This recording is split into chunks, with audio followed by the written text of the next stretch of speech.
in Sahih Muslim, recorded in Sahih Muslim, hadith number 780, that whoever recites Surah Baqarah in the house, the shaitan flees from the house. The shaitan, it flees from the house. Surah Baqarah, Surah number, Sahih Muslim, hadith number 780. And just as a part of information or knowledge, Sheikh Usaymin was a very great scholar who passed away in the early 21st century.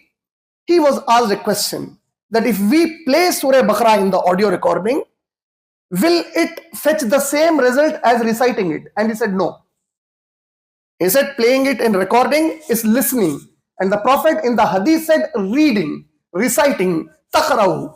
He didn't say tasma'u. He didn't say listen to Surah Baqarah and the shaitan flees. He said recite Surah Baqarah and the shaitan flees. So that was the opinion of Shaykh Usaymin rahimahullah. And he also gave the opinion that a person need not sit down at one single time to complete Surah Baqarah because it's a long surah.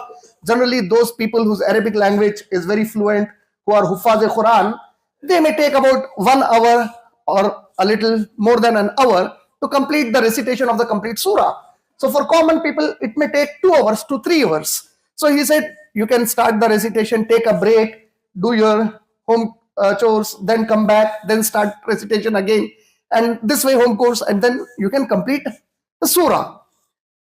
So Surah Baqarah, the Prophet ﷺ made it clear that if you recite it in your home, the shaitan flees from that home.